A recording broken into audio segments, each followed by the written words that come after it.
All right, folks, starting on example 1, we are going to be using 4 rectangles to approximate. So again, this isn't going to be exact, it's approximate of the actual area under the curve for the function 4 minus x squared. So we are looking at a quadratic on the interval 0, 2. So folks, the first thing that I have done with this graph is I darken the x and the y axis just to make it a little bit more obvious where that x axis is. I'm also going to darken the function itself. Next, we are going to look at the interval that they want us to calculate the area on. So we start at 0. Here's tick mark 1. And here's tick mark 2. So I am going to be looking for the area under the curve on this interval. Now the important part about this is they want us to use 4 rectangles. If I break up this interval where each of the rectangles has a base of 1, how many rectangles would we have? Well, I would have 1 between 0 and 1, and I would have another between 1 and 2. So unfortunately, we need 4 rectangles. So instead of having each of our bases of the rectangles be 1 unit long, we are going to have each base be 0.5 units long. So I am going to break up this interval from 0 to 0.5, 0.5 to 1, and 1.5 to 2. And I do recommend labeling all those little tiny parts of the interval because that's going to help us later once we start drawing our rectangles. So that's step 1, breaking up the interval using the number of rectangles. So take note of the interval first. And I normally start by seeing how many just whole number, like 1 unit long rectangles I could make, and then see if I need to break it down further. Folks, the most I'm going to have you break it down is into halves. I'm never going to make you get into like thirds or fourths or anything crazy like that. So usually your rectangles will have a base of 1 or a base of 0.5. So step 2, we are going to draw the sides up to f of x and put dots where it touches the function. So each of these tick marks, the start of the interval, the end of the interval, and those other little in-between intervals I have defined, we are going to extend up from the tick mark and then put a dot when we hit our actual magenta function. So 0, dot at the function. 0.5, straight up, dot at the function. Miss Caro, do we have to use a ruler? No, just try to do the best that you can with drawing those straight lines or heights up. We go to the 1. Draw up and then put a dot where you hit your quadratic. Go to the 1.5, draw up, put a dot where you hit the quadratic. And at 2, we're sitting right on the x-axis, so we will put a dot there. So this is kind of the skeletal way you will set up any LRAM, RRAM problem. So it doesn't matter which rectangular method we are using here. This is always going to be our first general setup. So we are going to find LRAM first. On most of the problems on your My Math Lab and on the written homework, it will just specify if you are finding one or both of them.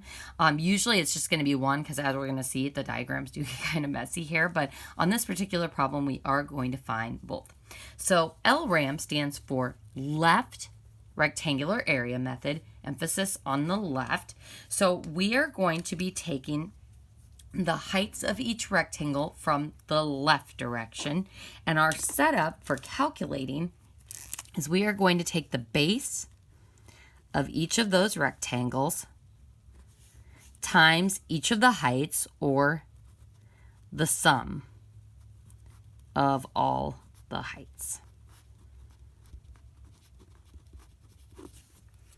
So what is the base of each of these rectangles that I'm going to have? 0.5. What will the heights be for these rectangles? Well, as we said above, the height is going to depend on where each of those rectangular sides touches our function. So in a general sense, we can say that the height will be f of x equals 4 minus x squared. Because that is our quadratic function, and that's where each of those points or each of those heights is going to come from. So before we do the calculation part, first we are going to draw what LRAM looks like. So since this is the left rectangular area method, we are going to start at the leftmost point of the interval, and that first big dark blue point is going to be our height of our first rectangle. So starting from the left, this is going to be our first height, and I am going to color going down.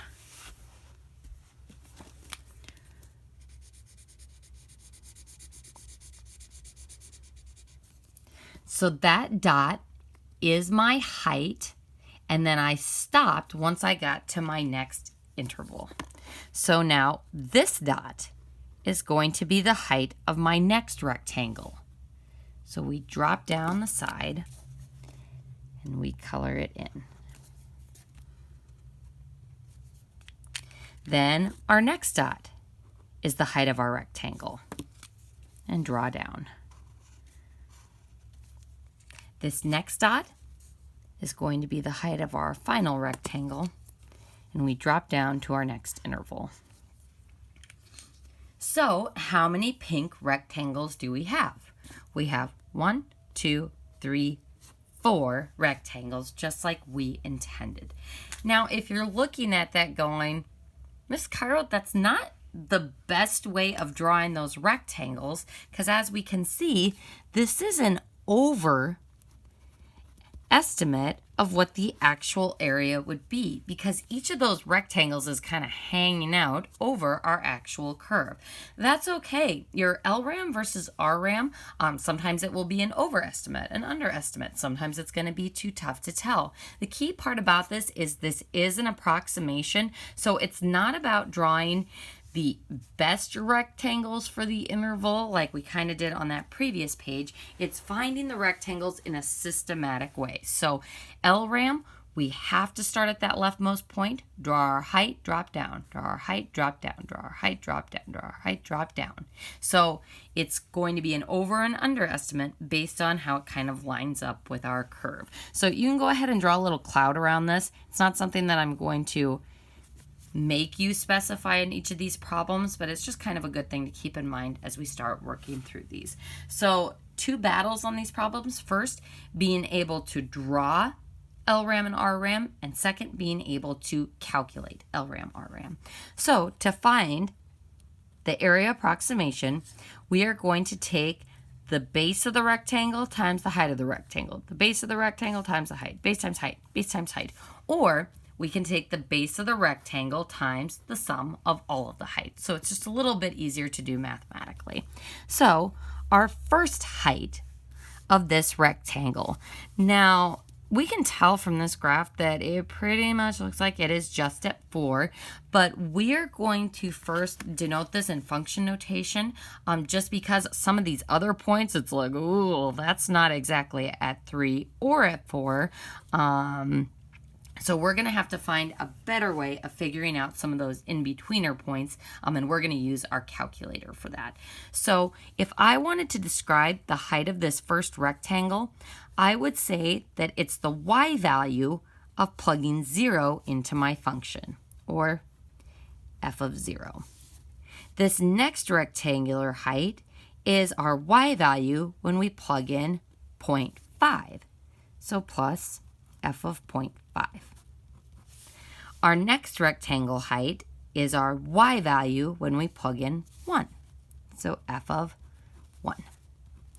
And then our final rectangle height is the y value of when we plug in 1.5. So why don't we use f of 2? Well, because 2, that y value that goes with that input of 2, it's not the height of any of those drawn rectangles. And we'll see how this changes when we find the RRAM, or we draw our rectangles from the other direction. So now that we have kind of a description in numbers of each of those areas, and this is work that I would like to see on your written homework over this. more on the written homework later. So please make sure you are showing this work. Now, an easy way to find all of these heights is to use your calculator. So what I have done is I put that function 4 minus x squared into our y equals. If I wanted to find a bunch of outputs for a set of given inputs, 0.5, 1, and 1.5, we could go to second graph and look at the table, and we can find all those heights or outputs we are looking for. So when we plug these inputs into our function or into this equation, that is how we are going to get those heights. So we plug in 0.5, we plug in 0, and our calculator shows us that we get 4. So that's going to be our first height. And does that match with what our graph is showing? Absolutely. We can tell that that first rectangle has a height of 4. Now, the problem here, if I plug in 0.5, that is not showing up on my calculator table. There's two things that you can do to counteract this. First, you can go to second window to go to your table settings, and you can change your delta table from 1 to 0.5. Now, if I look at my table, I can see that all of the x values are going up by 0.5s, and that plugging in 0.5 gives me 3.75. And folks, we don't want to do any rounding on this problem. We're going to use those actual function values directly from the equations table. So no rounding here, no rounding at all, even to the end. We're going to carry out the full decimal places. If we plug in 1 to our function, we get an output of 3. If we plug in 1.5, we get 1.75. Another thing you could do, instead of looking at the table or messing with your table settings, is you can go to the graph and just straight up use your trace button. So hit trace to engage your x equals y equals and plug in each of those inputs. So 0, enter, gives me an output of 4. 0.5, enter, 3.75. 1 gives me 3. And 1.5 gives me 1.75.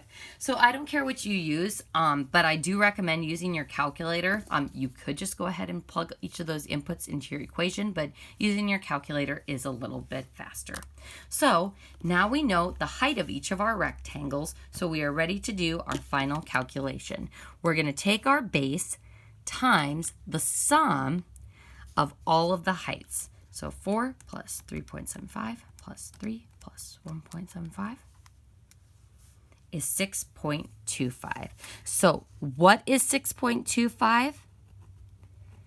The LRAM, or the left rectangular area method, gives me an area of 6.25 what? Units squared. Units squared because we are finding area. So that is what LRAM is equal to. So let's pull back for a moment and go through those steps one more time. First, we looked at the interval, 0 to 2. We then looked at the number of rectangles we wanted to break up that interval by. So we had to go by 0.5s to get 4 equal base rectangles. So I like to write down what my base is, and then your height of each rectangle is always going to vary with your function. To draw the LRAM, we start at our leftmost point, make a height, drop down. Our next point, height, drop down, height, drop down, height, drop down to each of our intervals. Then, calculation-wise, we found f of each of those interval inputs that gives me that output or the height. And then we essentially did base times height plus base times height plus base times height plus base times height to add all those rectangles together to get this overestimate of the area under the curve. So folks, we're going to go ahead and stop this video here, and then in the next video we're going to talk about how to draw and calculate the LRAM on this same problem.